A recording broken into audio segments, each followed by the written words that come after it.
मनसा के संकल्पों की लड़ाई, दृष्टि की लड़ाई, वाचा की लड़ाई, कर्मेंद्रियों की लड़ाई।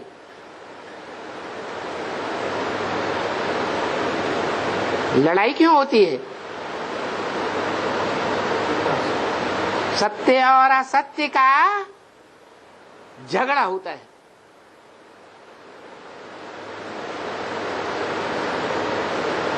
और इस दुनिया में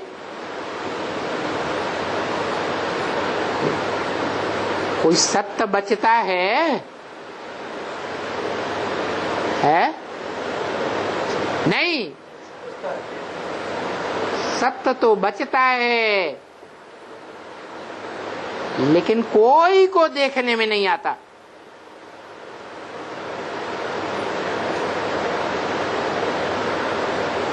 क्योंकि सारी दुनिया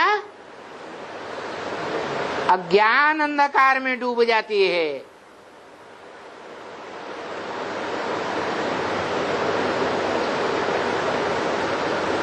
जो सत्य है, हीरो पार्टधारी है, वो हीरा भी डूब जाता है। काहे में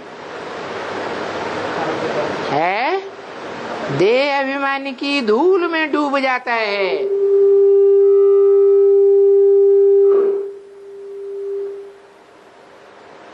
स्वयं को भी भूल जाता है और इतना पत्थर बुद्धि बन जाता है कि जिससे जास्ती पत्थर बुद्धि कोई भी प्राणी नहीं। इसलिए सुप्रीम सोल बाप को बार बार कहना पड़ता है, अमृत छोड़ बिख काहे को खावे।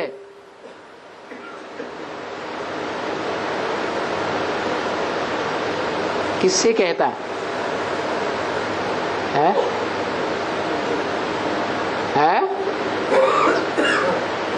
किससे कहता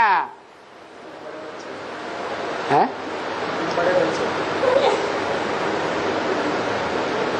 उसी से कहता जिसके लिए बोला एक के पावन बनने से सब पावन बन जाते हैं और एक के पतित बनने से सब पतित बन जाते। एक के ज्ञानी बनने से, कैसा ज्ञानी है? बाप समान ज्ञानी, आप समान ज्ञानी,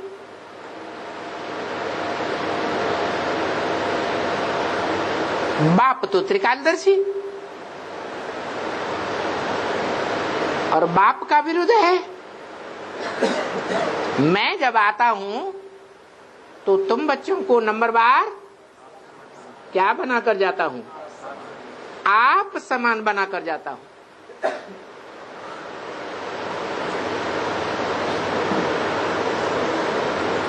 आप समान माने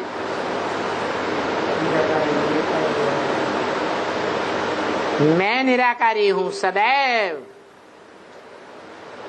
तीनों काल में निराकारी। साकार तामसी सृष्टि में आता हूं, झूठ खंड में आता हूं, तामसी शरीर में आता हूं, पतितम कामी कांटे में आता हूं, तो भी मेरे को कोई संग का रंग नहीं लगता। यहां तक कि इस दुनिया में जो भी ग्रेट फादर्स आते हैं, इब्राहिम, बुद्ध, क्राइस्ट आदि, उन सबको संग का रंग लगता है, मेरे को संग का रंग नहीं लगता।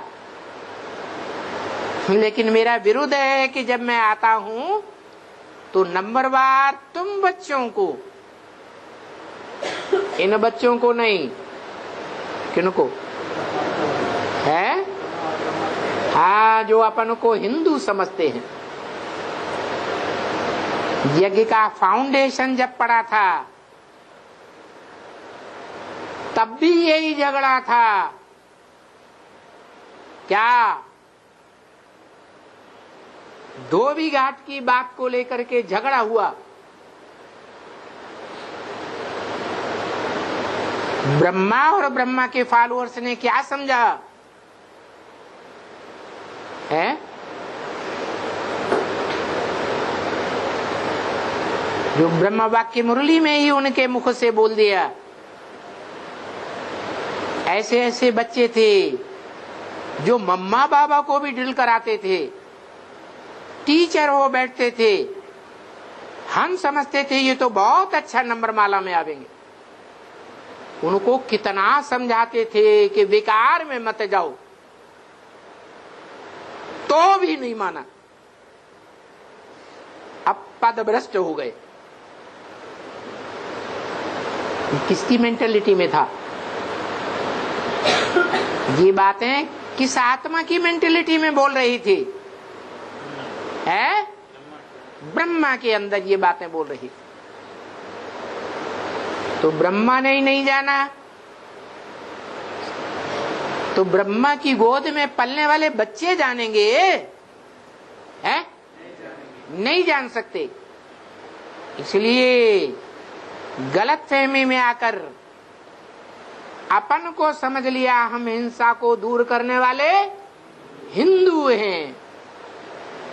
ब्रह्मा ने भी समझ लिया और ब्रह्मा बच्चों ने भी, जो ब्रह्मा की गोद में खेलने वाले थे, उन्होंने भी समझ लिया हम हिंसा को दूर करने वाले हिंदू हैं। हमारा धर्म हिंदू है और बाकी दुनिया में सारे हिंसा को बढ़ाने वाले। किस कारण हुआ ऐसा? किस कारण हुआ? कारण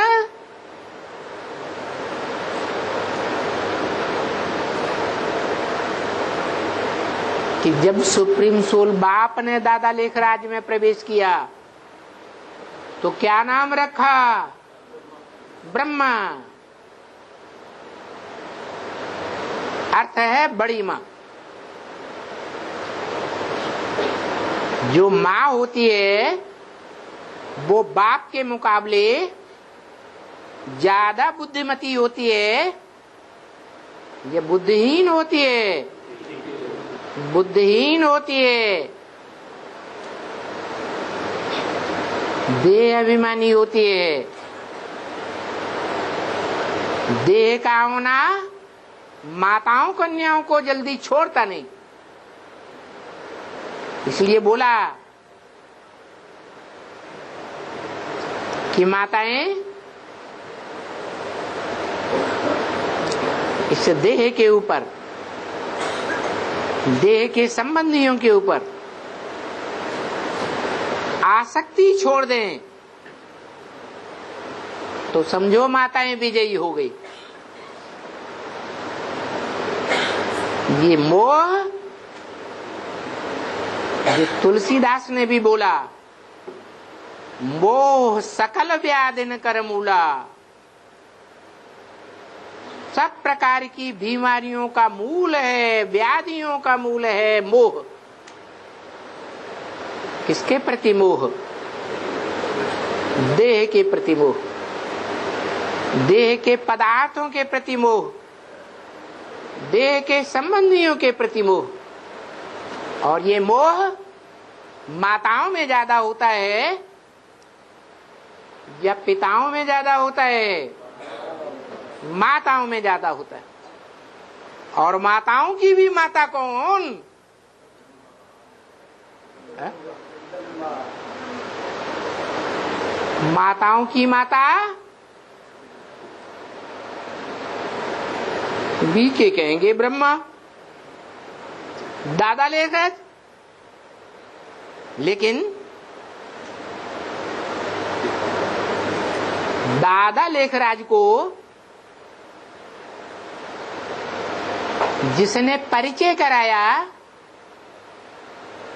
साक्षात्कारों का अर्थ बताया, अर्थ बताकर ज्ञान का बीजारोपण किया, वो प्रैक्टिकल में कोई था या नहीं था? जो था वो उनका बाप था, जिसने कोई माता से जन्म लिया। किसने है?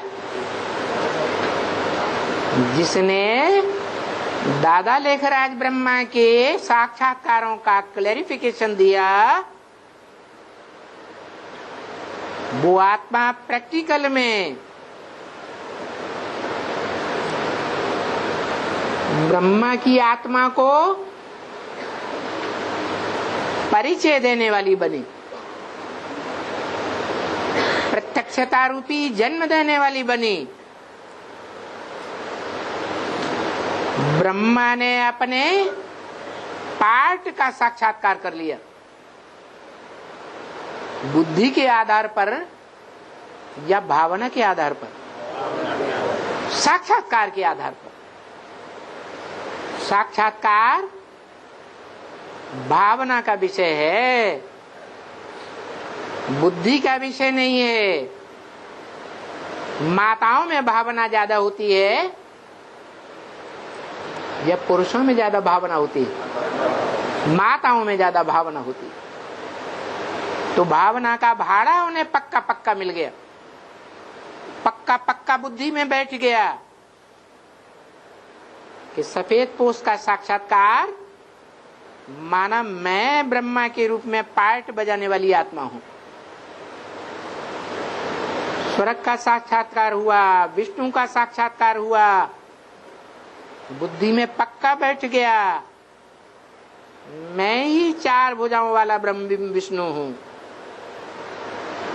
और नई दुनिया में जाकर के मुझे कृष्ण के रूप में जन्म लेना है। और ब्राह्मणों को ये निश्चय नहीं हुआ, क्योंकि औरों ने तो साक्षात्कार किया ही नहीं था। तो ब्रह्मा को पक्का निश्चय बैठ गया भावना के आधार पर। और ब्रह्मा से भी पहले कोई और माता थी। यज्ञ में कोई माता हुई या नहीं हुई है? हाँ, जिसमें पहले पहले शिव बाप ने प्रवेश किया और प्रवेश करके नाम दिया परम ब्रह्म। जिस परम ब्रह्म से सूर्यवंशी रुद्रमाला के मणकों का जन्म होता है।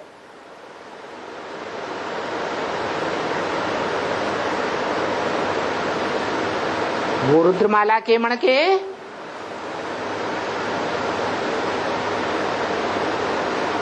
सब जन्म जन्मांतर के स्वभाव संस्कार के आधार पर पुरुष होते हैं या स्त्री स्वभाव संस्कार के होते हैं? पुरुष स्वभाव संस्कार के। और बाप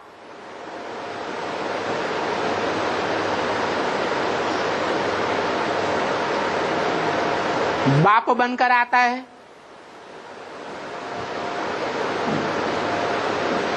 जिस चोले में प्रवेश करता है वो चोला भी काम निकालने के लिए नाम देता है परम ब्रह्म। माने बड़े के बड़ी माता। तो माता की क्या कमजोरी बताई है? मोह। किस चीज से मोह? देह से मोह। माता का मोह देह में धरा रहता है। तो देह रूप है या नहीं है? है। और देह का ही आधार लेता है परम पुरुष। तन का आधार लेता है या मन बुद्धि का आधार लेता है? तन को कंट्रोल करता है या आत्मा को कंट्रोल करता है? हम बच्चों की आत्मा को आधीन बनाया है या स्वाधीन बनाया है? आत्मा को कंट्रोल नहीं करता, वो जिस तन में आता है उस तन को कंट्रोल करता है, तन की इंद्रियों को कंट्रोल करता है। और वो आत्मा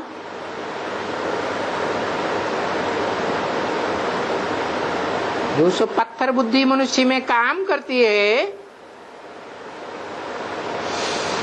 वो आत्मा जड़त्व में ही हो जाती है, इसलिए पत्थर बुद्धि हो जाती है। किस बात में पत्थर बुद्धि?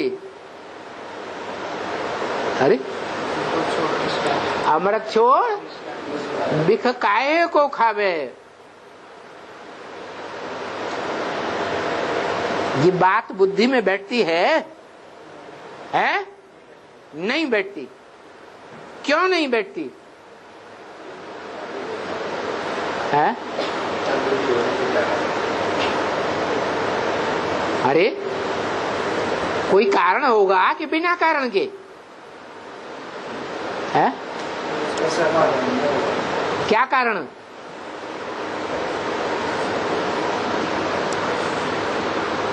है?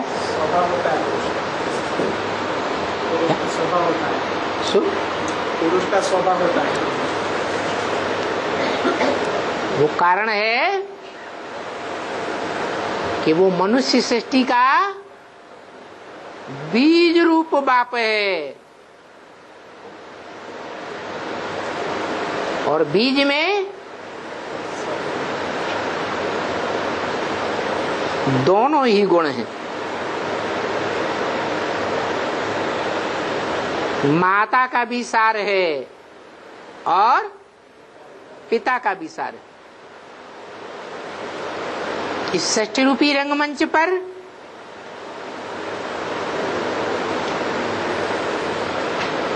जो भी आत्माएं हैं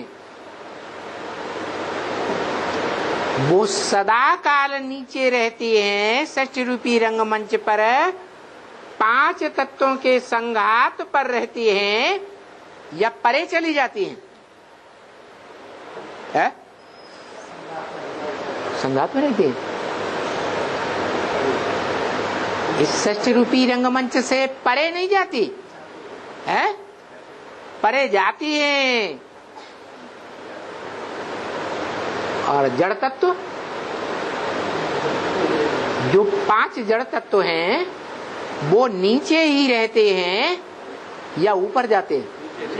वो नीचे ही रहते हैं। भले आत्माएं नंबरवार जड़त्व में ही है, जो सबसे जास्ती जड़त्व में ही पेड़ पौधे हैं वो नीचे की स्टेज में रहेंगे, लेकिन जाना सबको है।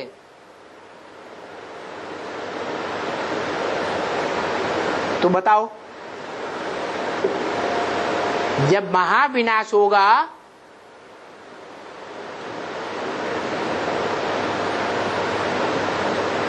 महामृत्यु होगी, क्योंकि सामान्य मौत तो होती ही रहती है, तो महामृत्यु के टाइम पर जो सबसे जास्ती पत्थर बुद्धि होगा वो नीचे रहेगा या ऊपर जाएगा? है? वो वो नीचे रहेगा।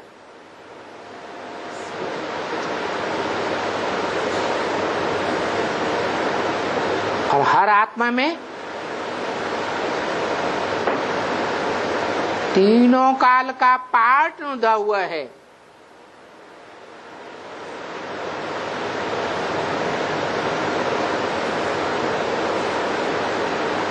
जो गीता में बताया, प्रकृते क्रियमाणाने गुणै कर्माणि सर्वशः।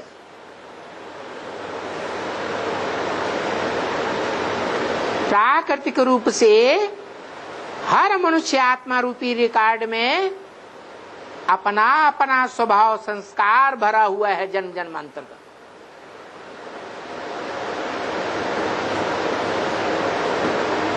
लेकिन सृष्टि रूपी रंगमंच पर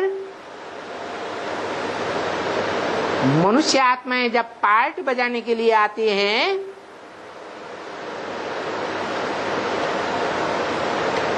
तो पंचभूतों के संसर्ग संपर्क में आ जाती है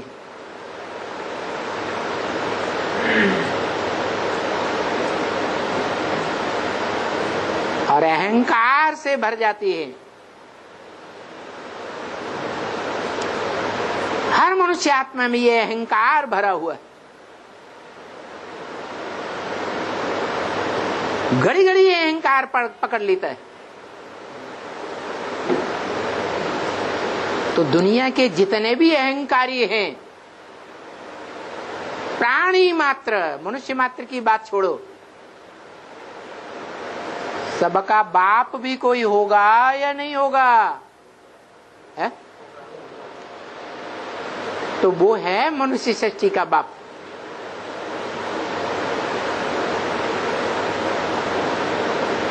महामृत्यु के समय भी उसमें ये अहंकार रहता है, जिसे देह अहंकार कहा जाता है। और ये देह अहंकार इस सृष्टि रूपी रंगमंच पर उस आत्मा में कहां से आरंभ होता है? क्या सतयुग में था है? नहीं तो कहां से आरंभ हुआ है? द्वापर में भी कब से?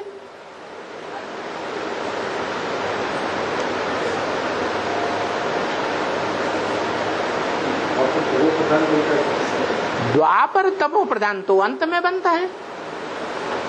आदि में तो द्वापर भी सात्विक होता है। दुनिया की हर चीज आदि में सात्विक और अंत में तामसी बनती है। द्वापर युग भी ऐसे ही है। इसलिए द्वापर के आदि में जो यादगार शिवलिंग था वो यादगार भी सात्विक यादगार थी या आज की तरह पत्थर का लिंग था? है सात्विक यादगार थी। और नाम था सोमनाथ। सोम माने क्या है? चंद्रमा। और चंद्रमा को नाथ डालने वाला। बैल को क्या डाला जाता है? नाथ डाली जाती है। जो यादगार शिव के मंदिर में बैल दिखाया जाता है,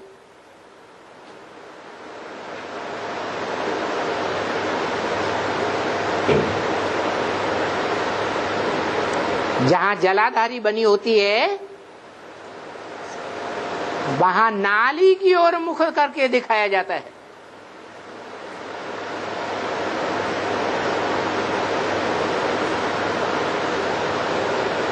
किसके सन्मुख है? नाली के सन्मुख।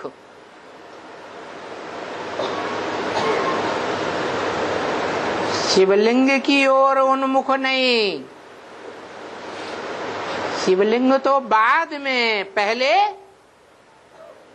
किसकी ओर उन्मुख? नाली की ओर उन्मुख।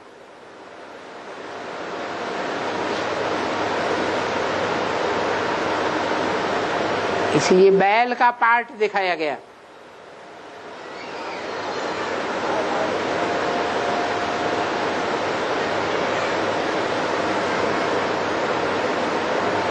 ये बैल का जो पार्ट है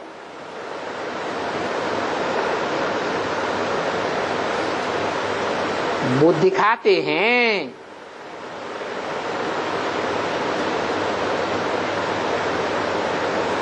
वासुकी के नाग के रूप में भी दिखाते हैं। जो वासुकी नाग गले से पकड़े बैठा है मनुष्य सृष्टि के बाप को, शंकर के गले में क्या दिखाते हैं? वासुकी नाग दिखाते हैं। वासुकी नाग शब्द से ही मालूम पड़ता है सबसे जास्ती काम विकार कौन से प्राणी में होता है? नाग में। और नाम है वासुकी, माने किसका बच्चा हुआ? वसु का बच्चा वासुकी। जैसे ब्रह्मा का बच्चा ब्राह्मण, और दूसरे नाम रूप से भी उसे भगवान का रूप दे दिया है।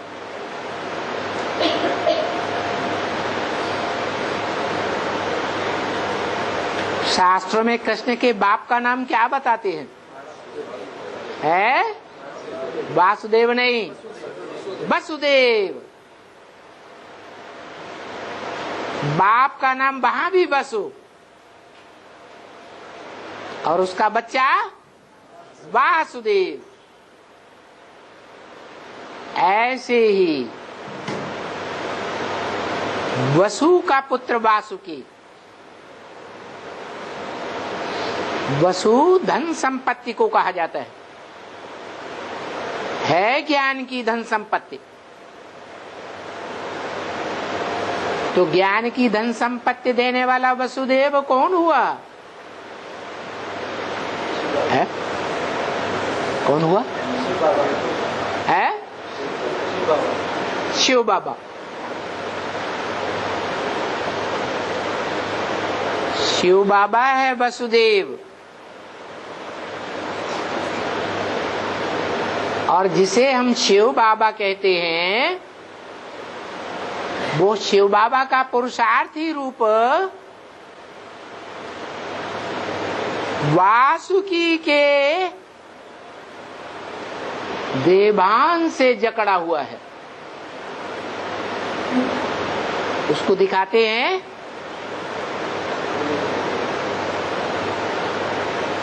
शंकर बैल पर सवार है या बैल शंकर पर सवार है? बैल शंकर पर सवार है। तो जिस पर जो सवारी करेगा वो अपने स्वभाव संस्कार के तरह से चलाएगा या नहीं चलाएगा? चलाता है। इसलिए दिखाया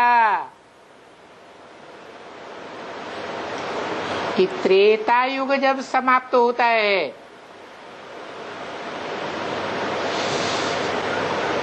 तो त्रेता के अंत में जब द्वैतवादी युग आता है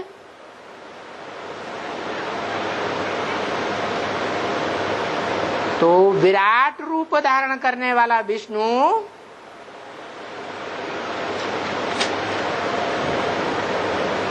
दो तरफ बट जाता है।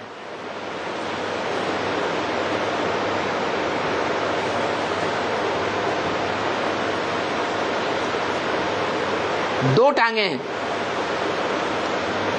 विराट रूप की दो टांगे, एक दाईं ओर और एक बाईं ओर।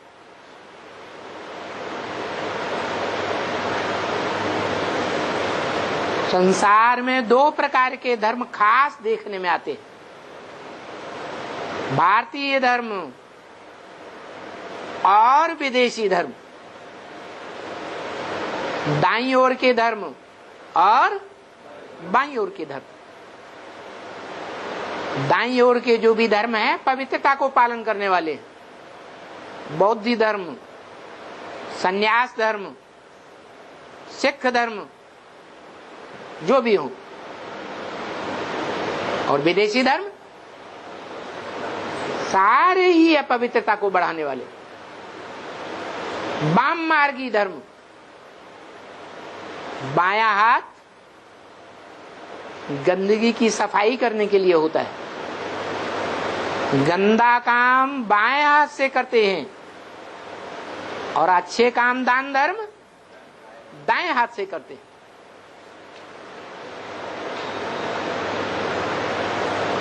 तो देखो, ये द्वैतवादी द्वापर युग आरंभ होता है विराट पुरुष का, और विराट रूप में पार्ट बजाने वाली आत्मा कौन है? जिसमें सारा संसार समाया हुआ है?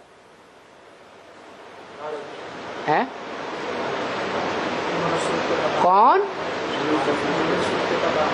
मनुष्य सृष्टि का बाप।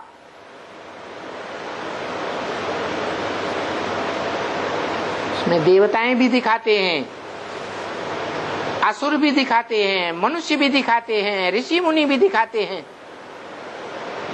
प्राणी मात्र उसमें आ जाते हैं।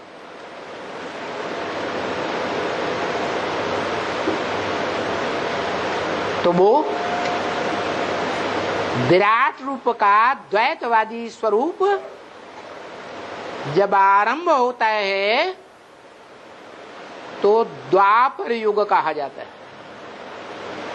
तो उसका फाउंडेशन डालने वाला कौन है? कैसे?